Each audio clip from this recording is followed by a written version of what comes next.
वर्णिवेशरमणीय दर्शनं मन्दहासरुचिराननाम्बुजं पूजितं सुरनरोत्तमैर्मुदा धर्मनन्दनमहं विचिन्तये।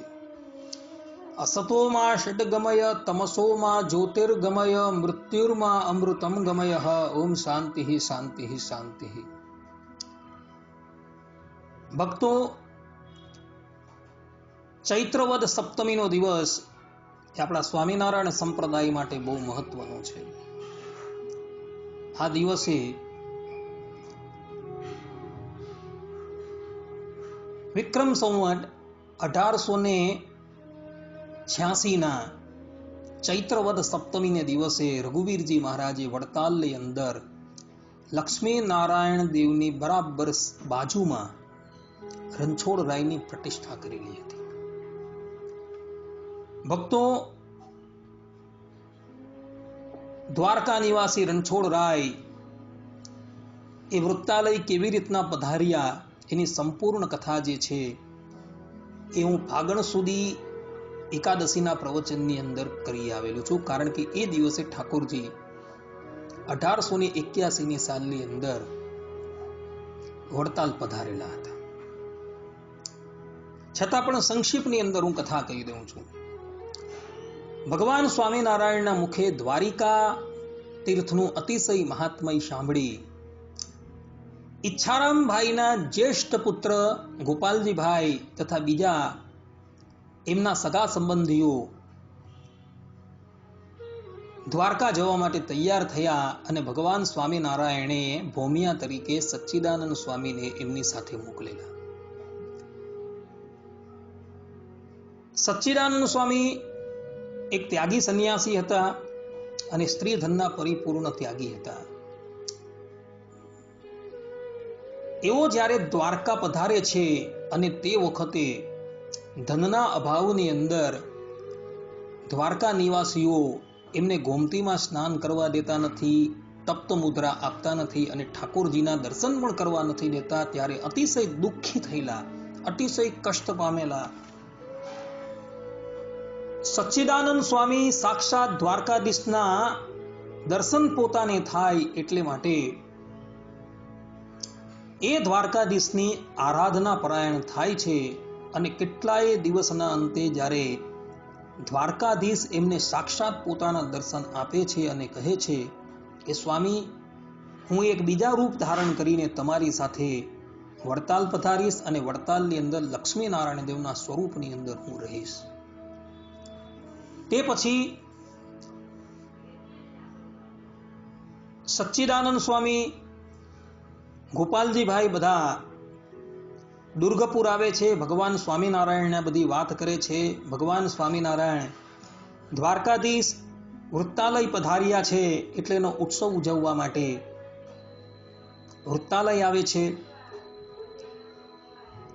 આ ઘટના જે છે એ 1881ની સાલની હતી। એ વાતને ત્યાર પછી ઘણા વર્ષો વ્યતીત થઈ ગયા અને 1886નો સમય આવી ગયો હતો। ત્યારે ભગવાન સ્વામિનારાયણ એક સમયે વડતાલ પધારેલા હતા અને વડતાલની અંદર સભા કરીને બિરાજમાન હતા। તે વખતે ગોપાલજી ભાઈએ ભગવાન સ્વામિનારાયણને કહ્યું કે પ્રભુ, જ્યારે દ્વારકાધીશ વૃત્તાલય પધારેલા તે સમયે આપ શ્રીએ કહ્યું હતું કે અહીં આપણે રણછોડરાયની એક મૂર્તિ પધરાવશું ને પ્રભુ એ વાતને ઘણા વર્ષ વ્યતીત થઈ ગયા છે। અહીં વૃત્તાલયની અંદર પધારનારા કેટલાય ભગવદ ભક્તો જે છે એને દ્વારકાધીશના મૂળ રૂપના દર્શન થતા નથી। લક્ષ્મીનારાયણ દેવના સ્વરૂપની અંદર દ્વારકાધીશ રહ્યા છે, પરંતુ એમને રણછોડરાયની મૂર્તિના દર્શન થતા નથી અને આપ શ્રીએ પણ ભવિષ્યવાણી કરેલી હતી, માટે એ ભવિષ્યવાણી હવે આપ ચરિતાર્થ કરો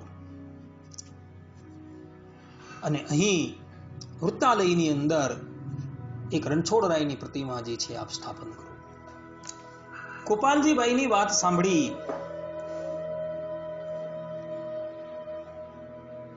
ભગવાન શ્રી હરિ અતિશય પ્રસન્ન થયા અને ગોપાલજી ભાઈ પ્રત્યે બોલ્યા કે ગોપાલજી ભાઈ એક કામ કરો, રણછોડરાયની મૂર્તિ જે છે એ ડુંગરપુર જઈને તમે બનાવીને અહીં લઈ આવો. અમે તમને જે પ્રમાણે કહીએ એ જ પ્રમાણેની મૂર્તિ તમારે બનાવવાની છે. ત્યારબાદ શ્રીજી મહારાજે ગોપાલજી ભાઈને બધું સમજાવ્યું, કેટલી ઊંચાઈની મૂર્તિ બનાવવાની છે વગેરે બાબતો જે છે એ પણ સમજાવી અને એમને નિર્ગુણાનંદ સ્વામી તથા કમા ભક્ત જે છે એમને સાથે મોકલી ડુંગરપુર રવાના કર્યા. આ બાબતનું વર્ણન કરતા વિહારીલાલજી મહારાજ હરિલીલામૃતમની અંદર 9મા કળશના ચતુર્થ વિશ્રામની અંદર 52 થી 57મી ચોપાઈની અંદર પોતે કહે છે, બોલ્યા ગોપાળજી જોડી હાથ, મારી વિનતી સુણ કૃપાનાથ, કર્યું આ સ્થળે દ્વારિકા ધામ, આવ્યા ગોમતી પણ એ હથામ, શંખ ચક્ર ગદા પદ્મ છાપ, લેવા આવે છે લોક અમાપ, પણ રંડ છોડ જીતણી આહી, મૂર્તિ નથી આ ધામ માહી, માટે તે પધરાવજો સ્વામી, તલીએ મટી જાય ખામી. આપ બોલ્યા હતા સભામાહી, રણ છોડ જીથા પશુ આહી, ક્યારે કરશો તે સત્ય વચન, જાણવાને ઈચ્છે મુજ મન, કહે શ્રીજી તમે જ સીધાવો, મૂર્તિ ડુંગર પર જઈ લાવો. મૂર્તિનું પ્રમાણ બતાવ્યું, ધન ખર્ચીને માટે અપાવ્યું, કમા ભક્તને મોકલ્યા સાથે, નિર્ગુણાનંદ આદિને નાથે, તે તો ડુંગરપુર ભણી ગયા, પ્રભુ ચાલવા તત્પર થયા. આ પ્રમાણે ગોપાલજીભાઈ કે જેમની સાથે અને સચ્ચિદાનંદ સ્વામી સાથે રણછોડરાય સાક્ષાત દ્વારકાથી વડતાલ પધારેલા હતા, તેઓ મૂર્તિ લેવા માટે ડુંગરપુર રવાના થયા અને શ્રીજી મહારાજ વૃત્તાલયથી દુર્ગપુર જવા માટે રવાના થઈ ગયા. આ તરફ ગોપાળજીભાઈ ડુંગરપુર આવે છે અને શ્રીજીએ જે પ્રમાણે એમને મૂર્તિનું માપ આપેલું હતું તે પ્રમાણે એ મૂર્તિની શોધખોળ કરે છે, પરંતુ એમને એવી મૂર્તિ પ્રાપ્ત થતી જ નથી અને આમને આમ 1 મહિનો જે છે એ વ્યતીત થઈ જાય છે. શું કરવું એની ખબર નથી પડતી.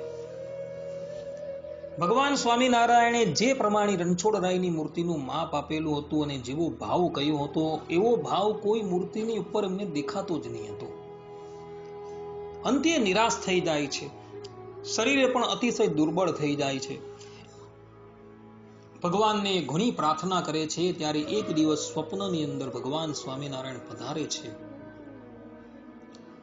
અને એમને કહે છે કે કાલે સવારે તમે આ અમુક સ્થાન ઉપર જજો અને ત્યાં એક મોટી શિલા હશે, એ શિલાની અંદર તમને મારું પ્રતિબિંબ દેખાશે, તો એ શિલાની તમે મૂર્તિ જે છે એ બનાવડાવો. આટલું કહીને ભગવાન સ્વામિનારાયણ અંતર્ધાન થઈ જાય છે. બીજે દિવસે ગોપાલજીભાઈ આ બધી જ વાત જે છે પોતાની સાથે આવેલા સંતોને કહે છે અને ત્યારબાદ એ લોકો ભગવાન સ્વામિનારાયણે એમને જે સ્થાનકનું નામ આપેલું તે સ્થાનક પર જાય છે. ત્યાં એમને એક બહુ મોટી શિલા દેખાય છે અને શિલાની અંદર એઓને બધા ને ભગવાન શ્રી હરિના સાક્ષાત દર્શન થાય છે. એટલે પછી એક સલાટને બોલાવે છે અને સલાટને બોલાવી તેઓ પોતાની નજર સમક્ષ ભગવાન સ્વામિનારાયણે એમને જે પ્રમાણે નિર્દેશ કરેલો હતો તે જ પ્રમાણે એ લોકો મૂર્તિ જે છે એ બનાવડાવે છે. અને આ મૂર્તિ બનાવતા બનાવતા 2.5 મહિના જે છે એ વ્યતીત થઈ જાય છે. આમ 3.5 મહિના વ્યતીત થઈ ગયા બાદ રણછોડરાયનું સ્વરૂપ જે છે એ તૈયાર થાય છે.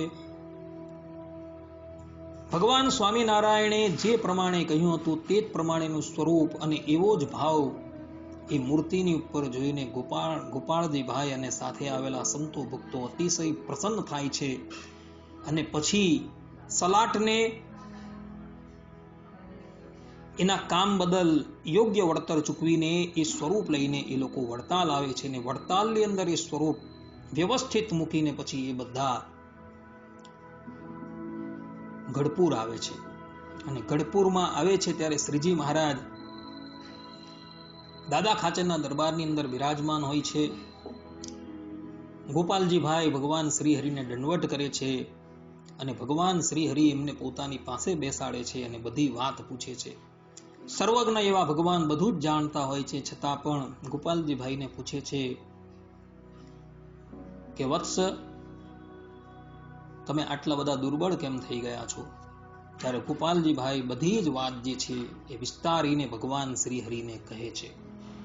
આ સંપૂર્ણ પ્રસંગ જે છે એ હરિલીલામૃતમની અંદર 9મા કળશના 12મા વિશ્રામની અંદર આપવામાં આવેલો છે. તે પછી આ વાતને થોડા દિવસ વ્યતીત થઈ જાય છે. એક દિવસ ગોપાળજીભાઈ જે છે એ ભગવાન શ્રી હરિની પાસે આવે છે. એ વખતે ભગવાન સ્વામિનારાયણ ગઢપુરની અંદર જે સ્થાનની અંદર ગોપીનાથજી મહારાજ બિરાજમાન છે એની બરાબર બાજુની અંદર એક સુખ સૈયાનો ખંડ છે. ત્યાં એક ઢોલિયો છે. એ ઢોલિયાની ઉપર શાંતિથી સૂતેલા હોય છે. એ વખતે ભગવાન સ્વામિનારાયણ સંપૂર્ણ પ્રવૃત્તિથી ઉદાસ થઈ ગયેલા હોય છે અને પોતે સ્વેચ્છાએ મંદવાળ ગ્રહણ કરેલો હોય છે. ગોપાલજીભાઈ ભગવાન શ્રી હરિની પાસે આવે છે અને કહે છે કે પ્રભુ, હવે આપ શ્રી રણછોડરાય જે વડતાલ પધારી ચૂકેલા છે,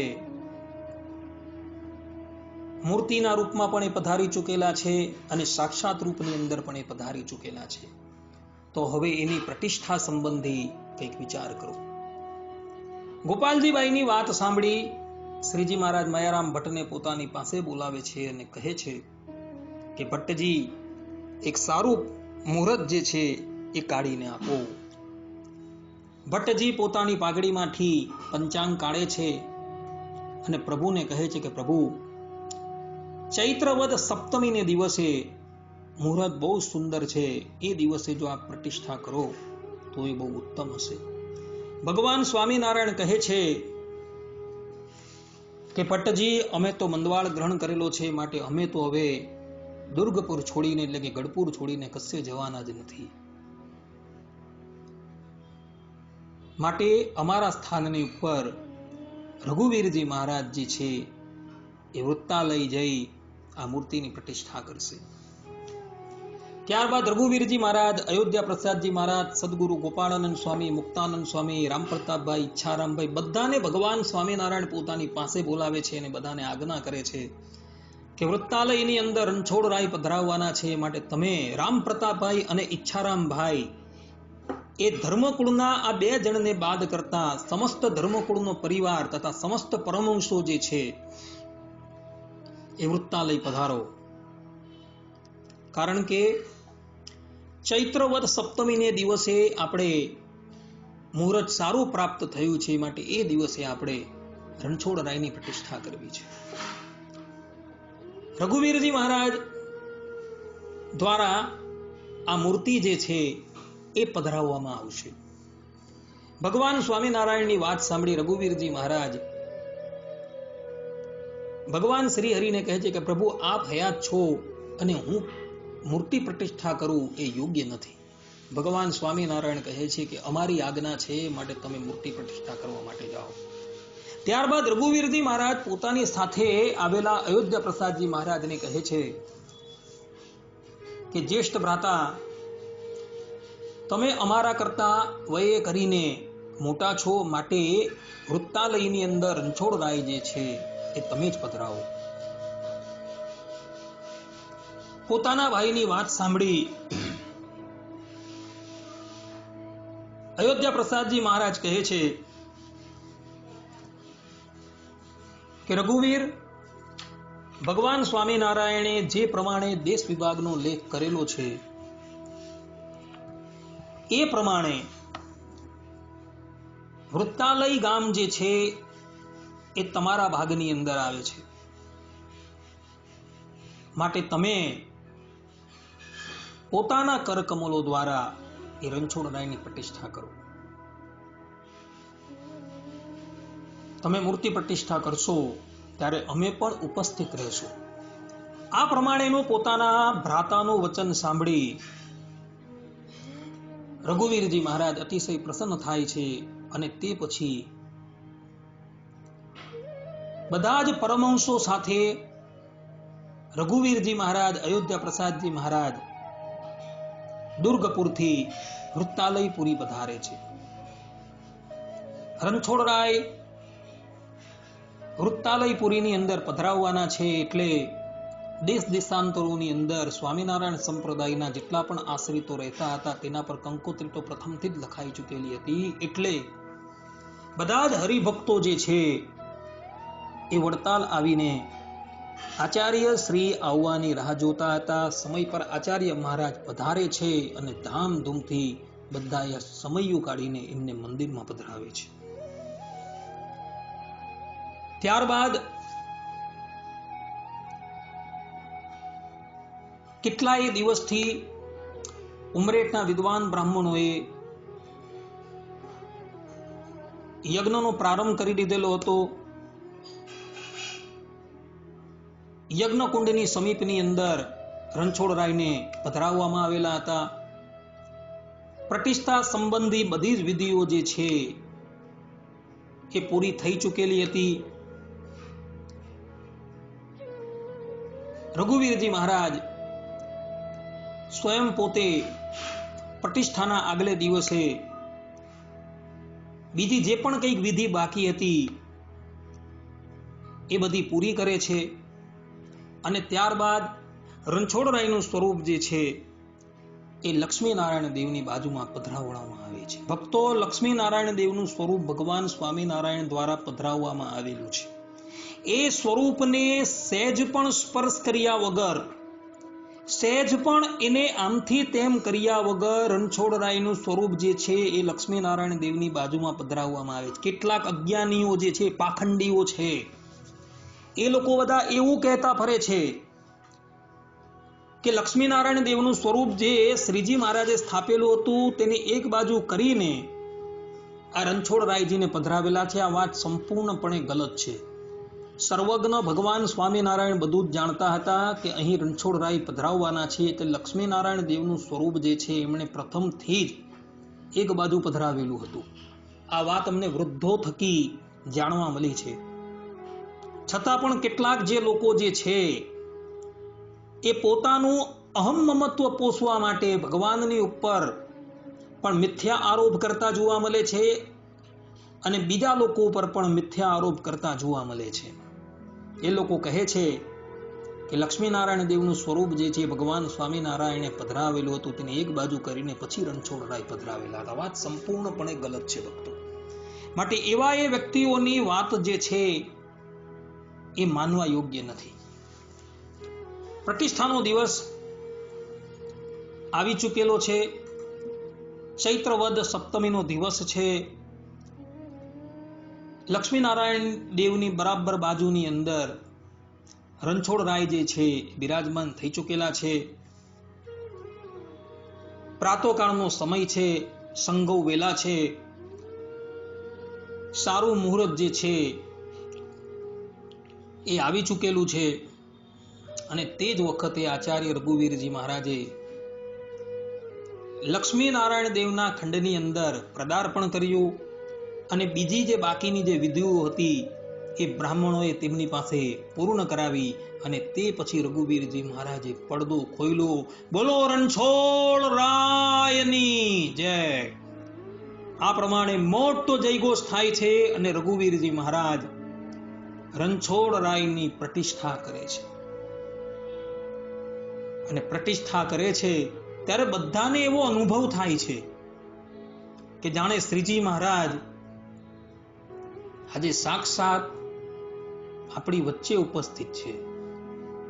એ વખતે ભગવાન સ્વામિનારાયણ દુર્ગપુરની અંદર હતા, ગઢપુરની અંદર હતા, ત્યારે વડતાલની અંદર બધાને અનુભવ થવા લાગ્યો કે અમારા આરાધ્ય દેવ, અમારા ઈષ્ટ દેવ આજે અમારી સમીપની અંદર જ બિરાજમાન છે. આરતી ઉતાર્યા બાદ રઘુવીરજી મહારાજે પ્રતિષ્ઠાની અંદર આવેલા જેટલા પણ વિપ્રો હતા એ વિપ્રોની અન્ન ધન્ય કરીને ઘણી સેવા કરી. પ્રતિષ્ઠા નિમિત્તે જેટલા પણ હરિભક્તો આવેલા હતા એ બધાને પણ અન્ન જળથી અતિશય તૃપ્ત કર્યા. સંતોને પણ અતિશય તૃપ્ત કર્યા. એ સમયે હજારોની સંખ્યાની અંદર રઘુવીરજી મહારાજે દક્ષિણા આપી હતી.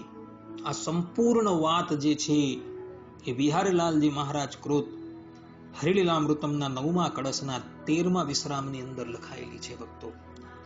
ભક્તો વૃત્તાલય જે છે એ સાક્ષાત દ્વારકાપુરી છે. કારણ કે દ્વારકાધીશ જે છે એ પોતાના એક રૂપે વૃત્તાલય પધારેલા છે અને એનો સંપૂર્ણ ઇતિહાસ જે છે એ આપણા સંપ્રદાયના માન્ય પ્રબંધ એવા સત્સંગી જીવનની અંદર ચતુર્થ પ્રકરણની અંદર 33મા અધ્યાયની અંદર લખાયેલો છે. અને આ જ વાત હરિદિગ્વિજયની અંદર, હરિચરિત્રામૃત સાગરની અંદર, હરિલીલા કલ્પતરુ ઇત્યાદિ સંપ્રદાયના બધા જ માન્ય પ્રબંધોની અંદર લખાયેલી છે. અને ભગવાન સ્વામિનારાયણે પણ આ વૃત્તાલયને દ્વારકાપુરી જ કીધેલી છે. અને ત્યાં સ્પષ્ટ રૂપે સત્સંગી જીવનની અંદર તૃતીય પ્રકરણની અંદર 33મા અધ્યાયની અંદર ભગવાન સ્વામિનારાયણ પોતાના સ્વમુખે કહે છે કે તસ્માદ એતામ પુરીમ વિત્તમ દ્વારિકા મેવ તત્પુરીમ તડાગમ ગોમતીમ વિત્ત તત્ર તીર્થાની સર્વશઃ સ્નાનમ યે અત્ર કરિષ્યંતિ તે મોક્ષ્યંત્યંગ સંગતઃ.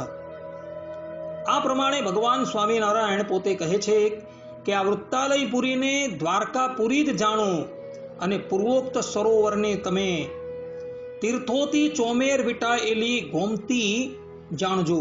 જે જનો આ ગોમતી તળાવમાં સ્નાન કરશે તે પાપ સંચયથી વિમુક્ત થઈ જશે. આ પ્રમાણે ભગવાન સ્વામિનારાયણ પોતાના સ્વમુખે કહી રહ્યા છે કે આ વૃત્તાલય પુરી જે છે એ કોઈ સામાન્ય નથી, એ સાક્ષાત દ્વારકાપુરી છે. આ વાત ભગવાન સ્વામિનારાયણે સત્સંગી જીવનના તૃતીય પ્રકરણના 33મા અધ્યાયના 11 અને 12મા શ્લોકમાં કહેલી છે. ભક્તો, વૃત્તાલયપુરી અર્થાત કે વડતાલ જવાથી તમારી દ્વારિકાપુરીની યાત્રા જે છે એ સંપૂર્ણ થશે. એ વાત ભગવાન સ્વામિનારાયણે સત્સંગી જીવનની અંદર તૃતીય પ્રકરણના 33મા અધ્યાયની અંદર 23મા શ્લોકની અંદર પણ કહેલી છે. ભગવાન સ્વામિનારાયણ કહે છે કે જે જનો આ વૃત્તાલયપુરીમાં દેશાંતર થકી શ્રદ્ધાથી આવીને યથાશક્તિ આ મેં કહેલો તીર્થયાત્રા વિધિ આદરથી કરશે તેમને દ્વારકા યાત્રાનું ફલ સંપૂર્ણ સિદ્ધ થશે જ, એમાં સંશય નથી. આ પ્રમાણે ભગવાન સ્વામિનારાયણે વાત કરેલી છે. યે અત્રાગત્ય કરિષ્યંતિ શક્યા તીર્થ વિધિમ જનાઃ તેષાં દ્વારિકા યાત્રા સંપૂર્ણેવ ભવિષ્યંતિ. આ પ્રમાણે ભગવાન સ્વામિનારાયણે કહ્યું છે. માટે ભક્તો, તમે જ્યારે વૃત્તાલય એટલે કે વડતાલ આવો ત્યારે તમે એમ જ સમજજો કે અમે સાક્ષાત દ્વારકાપુરી આવેલા છે, કારણ કે અહીં રણછોડ રાય જે છે એ સાક્ષાત બિરાજમાન છે અને એની સાથે આપણા હરિકૃષ્ણ મહારાજ જે છે એ પણ અપરોક્ષ રૂપે અહીં બિરાજમાન છે. વૃત્તાલયશ ભગવાન જયતિ સાક્ષાત. સત્સંગી જીવનના 5મા પ્રકરણના 68મા અધ્યાયમાં લખેલું છે કે વડતાલની અંદર સાક્ષાત એ પરબ્રહ્મ પરમાત્મા જે છે બિરાજમાન છે. ભક્તો, આ રણછોડરાયનું સ્વરૂપ જે છે એ ભગવાન સ્વામિનારાયણની ઉપસ્થિતિની અંદર રઘુવીરજી મહારાજે પધરાવેલું છે. શ્રીજી મહારાજે સ્થાપન કરેલા આચાર્ય દ્વારા કોઈ સર્વપ્રથમ સ્વરૂપ જે છે એ સ્થાપિત થયું હોય તો એ આ રણછોડરાયનું સ્વરૂપ છે. ભગવાન સ્વામિનારાયણે 1882 ની અંદર પોતાની ઉદ્ધવ સંપ્રદાયની પવિત્ર ધુરાની ઉપર પોતાના જ પરિવારના પોતાના 2 ભાઈઓના દીકરાઓને પોતાના ઉત્તરાધિકારી તરીકે સ્થાપન કરેલા હતા. અને આચાર્ય દ્વારા કોઈ સર્વપ્રથમ સ્વરૂપની પ્રતિષ્ઠા થઈ હોય તો એ રણછોડરાયના સ્વરૂપની પ્રતિષ્ઠા થયેલી છે. ભક્તો, વૃત્તાલયની અંદર અર્થાત કે વડતાલ ગામની અંદર જેટલા પણ સ્વરૂપો છે એ બધા જ સ્વરૂપોની પ્રતિષ્ઠા ભગવાન સ્વામિનારાયણની ઉપસ્થિતિની અંદર થયેલી છે. કેવલ રણછોડરાય જે છે તેની પ્રતિષ્ઠા શ્રીજી મહારાજે નથી કરી, બાકીના બધા જ સ્વરૂપોની પ્રતિષ્ઠા શ્રીજી મહારાજે કરી છે, પરંતુ રણછોડરાયની પ્રતિષ્ઠા રઘુવીરજી મહારાજે કરી 1886 સાલની અંદર ચૈત્રવદ સપ્તમીના દિવસે. ત્યારે શ્રીજી મહારાજ આ ધરાતલની ઉપર ઉપસ્થિત હતા અને એમના નિર્દેશન પ્રમાણે આ રણછોડરાયની પ્રતિષ્ઠા થયેલી છે. આજે પણ તમે વૃત્તાલય જાઓ ત્યારે એ રણછોડરાયનું સ્વરૂપ જોજો, અને પછી તમે ડાકોર જજો અને ડાકોરની અંદર જઈને રણછોડરાયનું સ્વરૂપ જોજો. બંને સ્વરૂપોની અંદર તમને અતિશય સામ્યતા દેખાશે. બંને સ્વરૂપો એટલા અદ્ભુત છે, ચતુર્ભુજ રૂપ છે અને એટલા બધા દર્શનીય છે કે આપણે એક વખત એના દર્શન કરીએ ને તો આપણે ત્યાંથી ખસવાની ઈચ્છા જ ન થાય. એટલા અદ્ભુત સ્વરૂપો જે છે એ ડાકોરની અંદર અને વડતાલની અંદર બિરાજમાન છે.